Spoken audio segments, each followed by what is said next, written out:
XRP and XLM are exploding as BTC faces some resistance at 100,000.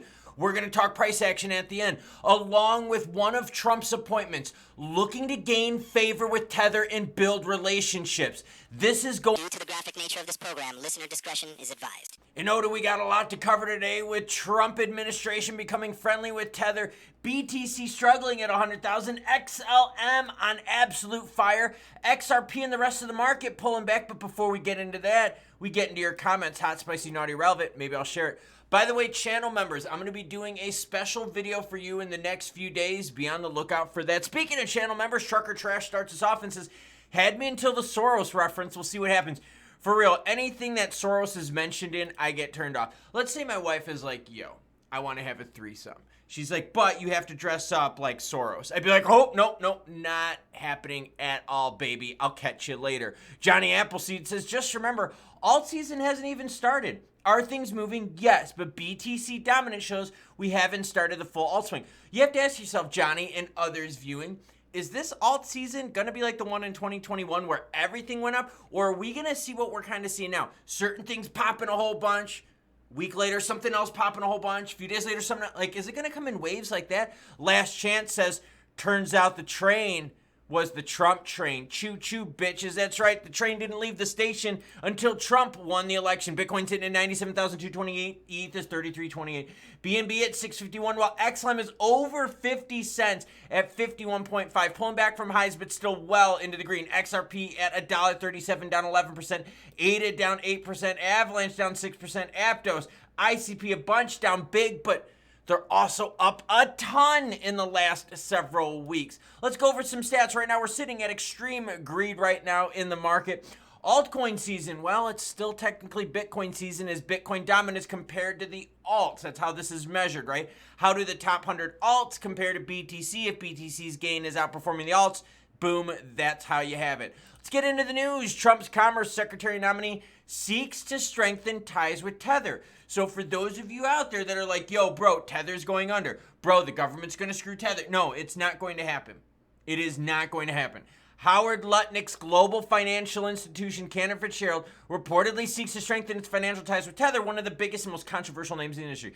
The rumor emerged 5 days after President-elect Trump nominated the prominent Wall Street boss as the new administration's Commerce Secretary, which is good for us because pro-crypto.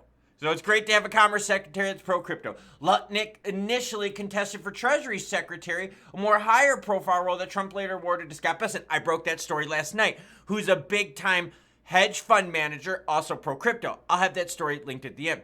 On November 24th, Bloomberg reported that Lutnick's Cantor Fitzgerald was discussing receiving support from USDT for its planned multi-billion-dollar Bitcoin financing and lending business. The company announced the new venture at the Bitcoin 2024 conference in July with funding of $2 billion. The report, citing people familiar with the matter, said the funding of Cantor Fitzgerald's Bitcoin business may reach tens of billions if the company wins Tether's support. This is big and further proof that the U.S. is going to do its best to become the BTC crypto capital of the world. So Tether going away? No. Tether's going to get stronger with Trump ties bolstering it. Oh, by the way, you know Tether also works with the FBI and other international policing agencies? Yeah, they do. They help freeze money, so Tether ain't going away. AVAX, a little Avalanche action jumps 100%. Well, Avalanche now hits $60, or is it a pullback? I'm bringing this up because you're seeing different things break out. ICP was cold for a bit, then ICP starts roaring. SHIB was doing good, Doge is doing good, and you're seeing it all hitting at different spots. In fact, we're going to talk XLM here in a little bit. The XLM move came after the XRP move, came after the rest of the crypto move. So you're definitely seeing this move in waves. So when it comes to your comments, hot, spicy, naughty, or relevant, maybe I'll share it at the beginning of the next video. Johnny Appleseed says alt season haven't even started yet. Things are moving. I don't know. Is this going to be a different one? Is this altcoin season going to be each one individually hitting at its own time rather than all of them at once? If that's the case, then you're never going to see an altcoin season show up on here, because for that to happen, you need more alts than BTCs to pump. But if it's individual, it might stay BTC season, but remain juicy for us alt holders. The breakout was followed by strong bullish momentum, allowing the cryptocurrency to double its value within weeks. The November monthly candle closed above critical support of 38.57, reinforcing buyer control. We still got another week or so on that November candle, and we're looking at Thanksgiving as being something we have to be very careful about.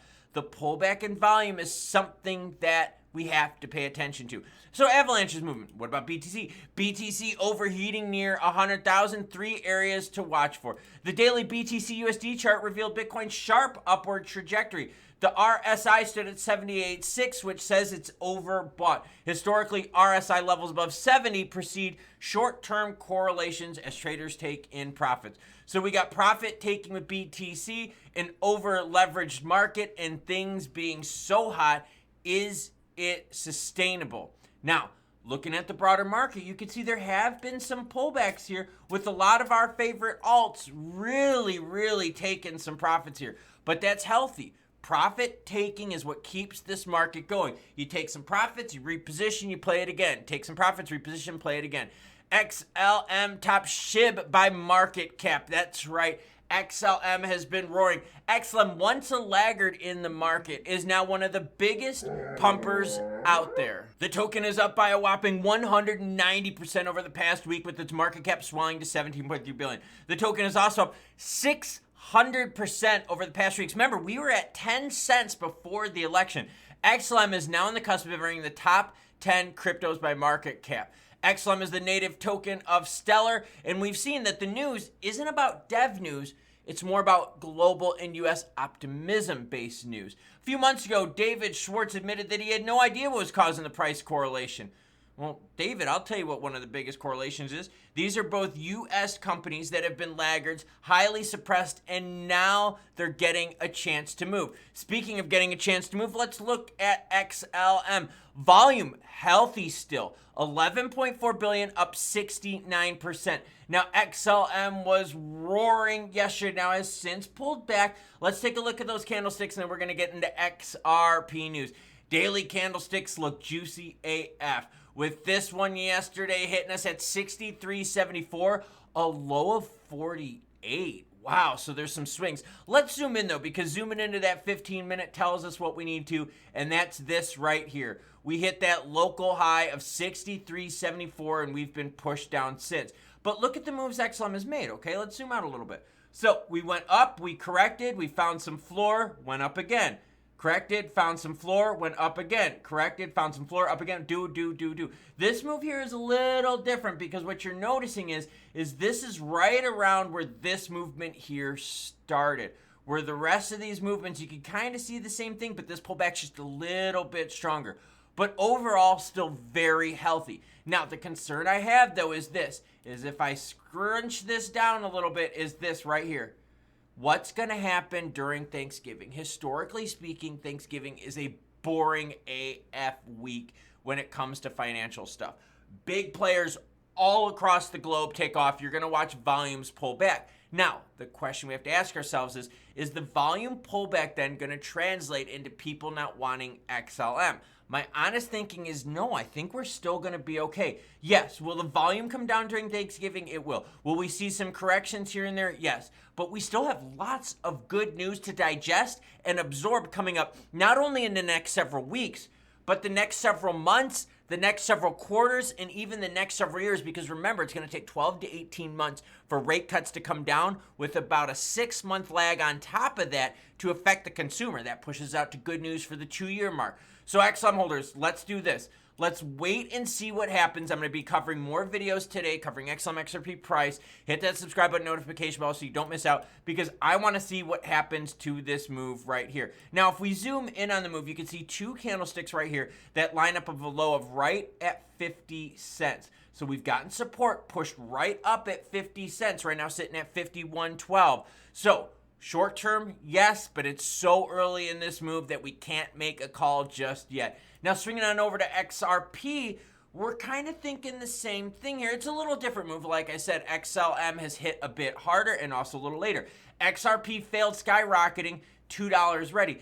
Is XRP failing, skyrocketing? I really don't think so, because when you zoom out to the one, that looks very healthy. Is there a pullback like you're seeing with XLM? Well, yes, there actually is. But is every day going to be a green one? Are you going to get green candlesticks every day? Zooming into the 7-day, you can see exactly what I'm talking about right here. We hit some big numbers above 160 on the Gensler resignation news, but we were not able to hold it. We're still above $1.30. Volume is still very healthy at 12.5 billion. Market cap coming down a little bit, but we understand that with the price. Let's do this. Let's zoom into the candlesticks here and see if anything pops out at us that we need to be made aware of. This move here, all right? This move over $1.60 did not last. That's okay, because this move is still early. Like I told you with XLM, there's still a lot of good things to come. But look at the support candlestick right here. This one right here, we got a low of 127.75. All right, 127.75.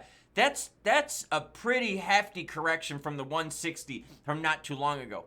But look how much that candlestick popped up. I'm going to be watching this the rest of the day to see if we get some good action happening, because to be honest with you, I understood some pullback. I understand some pullback. I understand a little BTC softness approaching that 100,000. But are the alts going to continue this rally while BTC stalls its rally? Or is BTC taking profit taking like we're seeing from XRP, XLM, and the others out there, and getting ready to roar once the traditional finance week opens up on Monday? But the story with XRP is similar. We're going to be paying attention to volume here. We want to see what happens during the Thanksgiving week, and we want to see where we find the support during this low volume time. This is going to be key for everyone. Low volume, where does support lie? We're going to find that out in the next couple of days. So we are seeing a little bit of softness show up in the market, but this is after an extremely crazy rocket ship move that we've been riding. So is a pullback really that scary? Or is it healthy to see some people take profit, the market to shuffle a little bit, try to figure out where the new floor value is for XRP, XLM, the rest of our alts out there? And it's also taking cues from BTC that stalled at 100,000. Now, 100,000, right? That's that psychological barrier, right? You see the 100,000, you're like, whoa, whoa, whoa. Same thing with XRP. There was a psychological barrier to the dollar. XRP beat that, and now we're sitting here going, hey, we should be well above that barrier. So is this move tied to BTC? With BTC stalling at 100,000, does that stall the rest of the alts? Or will the alts keep popping at their own schedule? To be honest with you, we've seen over the last few weeks these alts doing their own thing, all popping at different times for different reasons. Some of it tied to Elon, some of it tied to the Trump action, some of it tied to global macros, but they're moving on their own. And you're seeing a bit of separation between how BTC moves the market and how these alts are moving within the market. So it's an early move this early Sunday. Yeah, that's right. I bring in the news 7 days a week, even early Sunday mornings. So let's see what happens here over the next several hours, because I'm going to be bringing you more news today as more stuff unfolds and we get set up for this crucial week of Thanksgiving, where traditionally volume is just absolutely garbage. Investors take off, they hang out with their family, they do vacations and choo-choo bitches.